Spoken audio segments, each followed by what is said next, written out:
Hi, I'm Sam. I'm Tom. And we're from Architects. And you're listening to The Red Switch. Another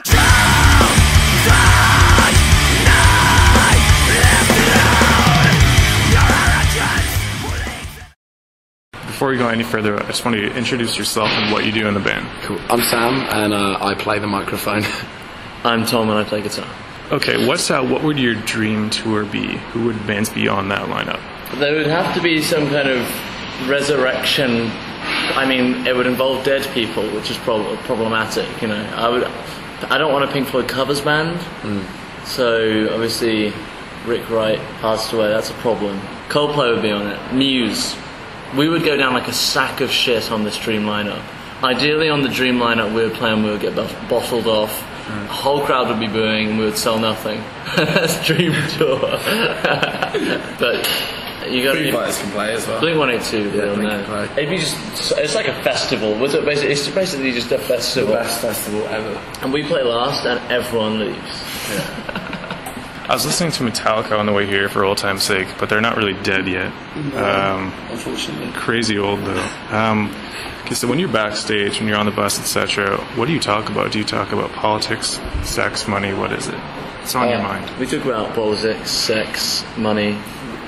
We talk about how we know nothing about politics, how We know nothing about sex. most of us never get laid, and how none of us have any money. That's what we talk. That's mostly what we talk about. And then we mainly just kind of focus on finding alcohol. We just play with our bass player a lot. Yeah. Andy. I've been calling him Ollie Dino today, Ollie Dino. which he hates. Right on. Okay, so the band has completed tracking for the upcoming release. What can listeners expect with this? It's a definite progression. Again, as every Architects record is, and I don't think anyone expects us to release Hollow Crown Part 2. It's just really interesting. We worked really hard on it, and in particular me and Tom spent a lot of time on the vocals, and just in general, like all the songs, it's just a much mature sound. Much more mature. We apparently think alike because it's a good segue, because I too noticed a progression from Ruin to Hollow Crown, a musical maturation process. So is the new record a step in a new direction? Are you actively seeking like new territory with this thing? I would say it's about as different as Ruin was to Nightmares and Hollow Crown was to Ruin. You know, again, like it's more, maybe even more. I don't know. I think it still has like the same energy sort of that's on the Hollow Crown, but it's just. It's just different. Like there's almost like some of the songs like have a really rocky vibe. Some still are really fast and heavy, but and some are pretty much straight up ballads. It's really. I think like I'm really stuck with how diverse it is as well. Like every song's like really different from any other. Like it's its own thing, and we focused on like every song's got like its own sounds and vibe, so like everything's its own entity, which is pretty cool.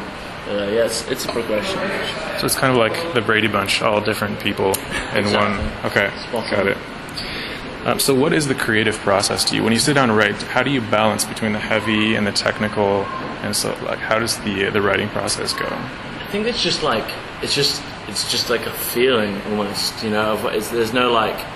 There's no kind of calculated formula of what should be. It's just like a song feels right when it feels right, and that's kind of it, isn't it? Yeah. Like, you know what I mean?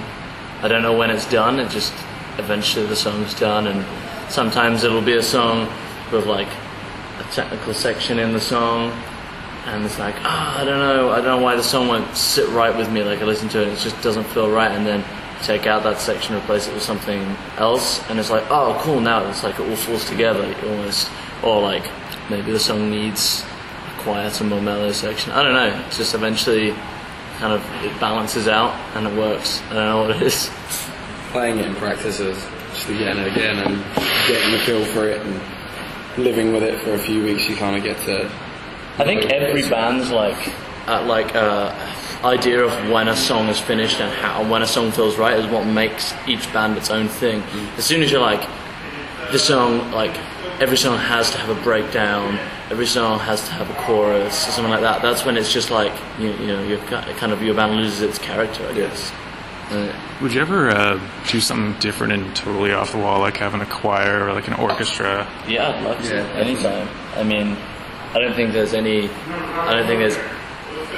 stopping us from doing anything. Yeah. Because we've always progressed and changed, and always kind of done what we want, and had like songs that like there's songs on this next record that some people that like our last record are going to like fucking hate. And they're going to think it's shit, but you know what I mean? Like that can't stop us from doing it. We have to just do what. I'd rather just do what we want than be like have this feeling of like, oh, we must stay within these boundaries. Let's shift to the recording process, because like when a fan listens to a record, all they hear is what's finished. But I think sometimes they wonder like, well, what's happening as they're recording it. So what was it like recording what you just finished? Recording with Steve Evans was definitely completely different to what anything we've ever done before. Like he worked in a completely different way. So we were all kept very separate when we were recording. Like when I was recording, it was just me and Steve. When Sam was recording, it was just him and Steve. And so like we were all kind of putting a lot of work together going into it, and then the recording process happened very separately, which is kind of weird. Everyone has their own kind of vibe on it, I guess. Yeah. But it was lots of long hours. There is no perfect. You know what I mean? That's only within in yourself, your idea of what perfect is, and it's music. There is no perfect. There's no wrong. There's no right. So maybe. I was wondering what it would be like working with him, because I've seen videos of him working with like Dillinger, and I love the band, but goddamn, they gave him such a hard time. You know? I don't know. Does he give Steve a hard time? Yeah. We didn't give Steve a hard time. He gave us a fucking hard time. He cracked you with a whip saying you're taking too much takes doing one thing. He was never like, he was never like, oh, you're not doing it quick enough or anything like that. But he was definitely in no rush. He was definitely, he worked us a lot harder than we've been worked before, which is why we went to him. I get nervous as shit recording. I can sweat, and it's really hard. I don't know. I do before. I get really anxious before, but then once you're in there doing it, it's almost like doing an exam, you know? Yeah. Like the build-up to it's horrible, but once you got your head down writing, it's like... Fair enough. Since Holocron is coming out, what has the audience reaction been like? Has it been different from past releases? Yeah, it's been... we seem to have a lot more fans than we did off of Ruin, and the show seems to be a lot more fun, and we have a lot more kids singing along, I guess, and been on since we released the record. Have been insane, and I almost consider that as like our first record, really, for me. Those kids are like Ruin are gonna love that shit. Yeah. What's the nicest thing a fan has ever said to you?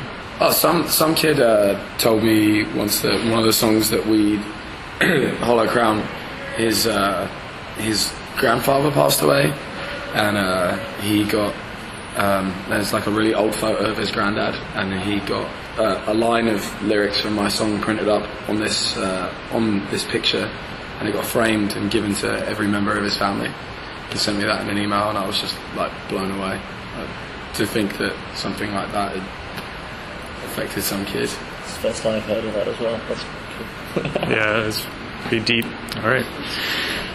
Okay, so how would you describe the state of metal and hardcore in UK right now, and what part has Architects played in the shaping of that? It's pretty dead in the water, I think. It's pretty I don't know. Sometimes because we used to do like a lot more like one-off shows and see more local bands and stuff like that, and so I had more of an idea of what was going on, what bands there were, and I feel like I don't know if it's just that we're out of touch with that, or if it's just kind of over. Because when we were starting out doing shows around the UK with bands like Bring Me the Horizon and Azrael and Gallows, Eternal Lord, whatever, there was a ton of bands, and we were all like 18, 19 or 17 or whatever, and we were starting out, and I felt like there was a really cool like community of bands then, but I don't know if that even exists anymore. Yeah. But I think I don't know what part we played in it, but I was happy to be part of it back then. That's awesome. Like, and it's cool that so many like Gallows, Bring Me the Horizon, Enter Shikari as well, all went on to do cool things. So, what's your impression of Canada? Love it. We absolutely love Canada. Yeah. We always look forward to coming here and